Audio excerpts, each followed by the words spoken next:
busy buying things to make their homes more festive now. Wonder what this year's theme is going to be. Oh, Paimon can't wait to find out!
She'd see you two together. Nice to see you again, Traveler and Paimon. Oh, we're not interrupting anything, are we? Not at all. I wasn't in the middle of an interview or anything. I was just asking Miss Kuching about purchasing a kite. A kite? Are you buying some regional specialties to bring back to Fontaine? Well, yes. And... It seems you haven't heard yet. The theme of this year's Lantern Rite is kites. Oh, so that's why Paimon has seen so many floating in the sky. Liyue Harbor is always changing, so it is only fitting that Lantern Rite should change in turn. The Qixing believes it would benefit Liyue to build on our own cultural foundation by embracing the technologies of other nations. After all, it is said that the stones of another mountain may serve to better polish one's own jade. Yeah, remember my business meeting with Tianquan Ningguang the last time I was in Liyue Harbor? That's what it was about. But all I really did was use my network to introduce Lady Ningguang to some interesting people. I'm not sure that quite counts as fostering cooperation. In the end, we decided to combine Liyue's traditional art of kite making with Fontaine's mechanical vertical lifting device. Mechanical lifting device? Sounds pretty impressive. But don't kites just use the wind to fly? Why would you need to add something mechanical?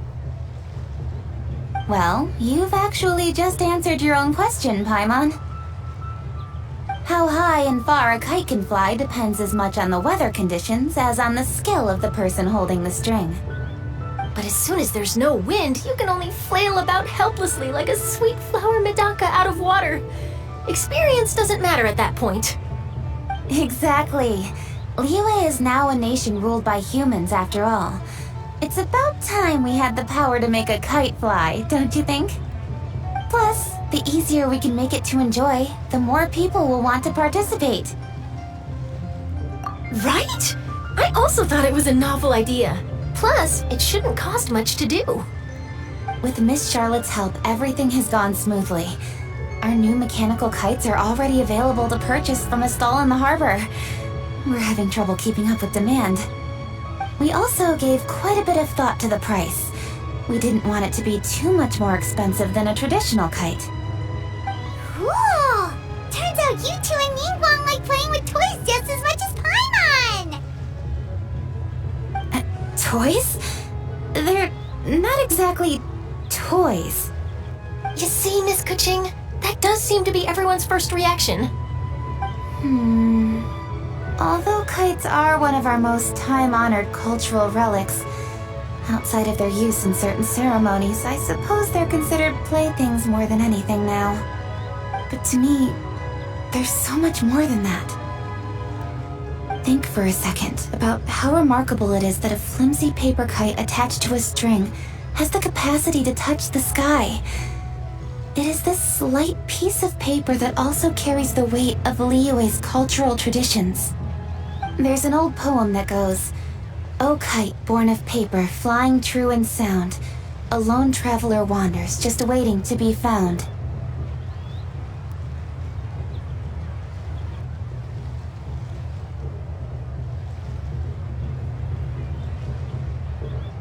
In the past, poets from Liyue used kites to symbolize a feeling of longing, or evoke the peacefulness of idyllic rural scenery.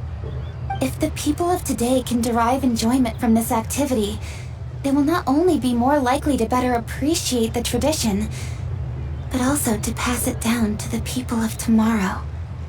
That's the Kuching we know, always thinking 5 steps ahead of anyone else. Well said, Miss Kuching.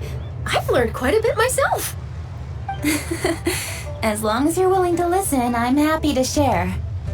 I also know quite a lot about the various folk traditions related to kites. For example, whenever a kite blew away, people would say it was the Adepti that summoned the wind to take it away as an offering. That way, you can turn an unfortunate event into an auspicious one. What about something more fun? Do you know anything like that? More fun. Let me think. Oh, I suppose we should first talk about how kites are made. It's another one of our precious forms of traditional craftsmanship.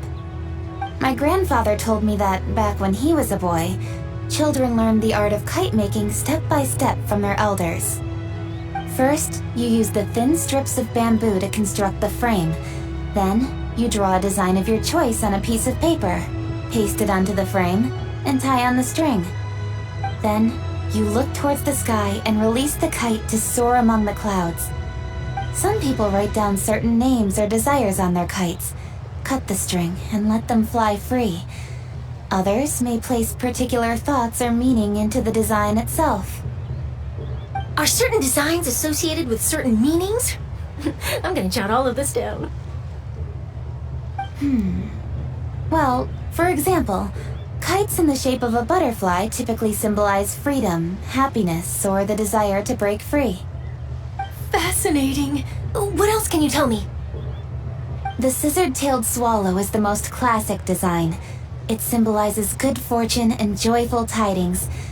Different colors also have small variations in meaning. Are these commonly understood meanings and symbols in Liyue? Kind of like the language of flowers in Fontaine. I believe so. Most have probably heard something about it from their elders at some point. If you're interested, Miss Charlotte, I have several books on the topic that I could lend you. They could be a useful reference. That would be a huge help! Great! Looks like I've got the outline for quite the article on my hands. Perfect! We're gonna take a look around. Then I'll show Miss Charlotte to my home for a little while. I almost forgot. The Ministry of Civil Affairs is hosting a kite flying contest on the night of Lantern Rite. If you're interested, you're more than welcome to bring a kite and participate. The rules are simple. Whoever flies their kite the highest and furthest within the time limit will receive a special honor along with a secret prize. I've already prepared more than enough empty film for the event. I can see the spectacle already. Oh, Paimon was on board the moment you said secret prize. Then I'll look forward to seeing your performance. You bet! See you then!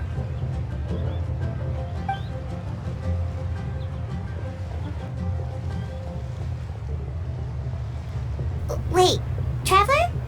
Take a peek to your right. Do you see those 2 people lurking over there? Is it just Paimon? Or were they staring at us the whole time we were talking to Kuching and Charlotte just now? They seem fishy. Huh. Well, yes, but something's up. Paimon just has a bad feeling.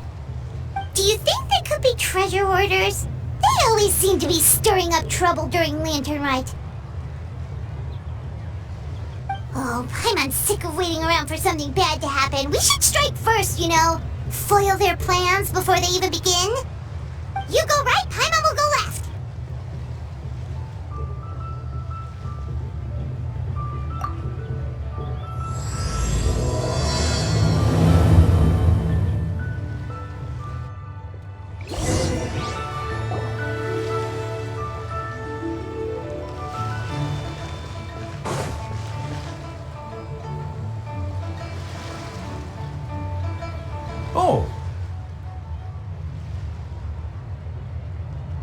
It is with such an air of urgency that you appear before us. Your comportment suggests you believe us to have committed some heinous crime. Perhaps you could enlighten us as to your intentions. Whoa, where did this fuddy-duddy come from? You should be the one doing the enlightening, buddy. Don't think we didn't notice you eavesdropping. One look and we could tell you were up to no good. Tell us everything, starting with your name. One bears no secrets before two such as yourselves. You stand in the presence of the mighty and illuminated Adeptus, Moon Carver. For the purpose of this foray into the mortal realm, however, you may address one as Hojong. You kidding?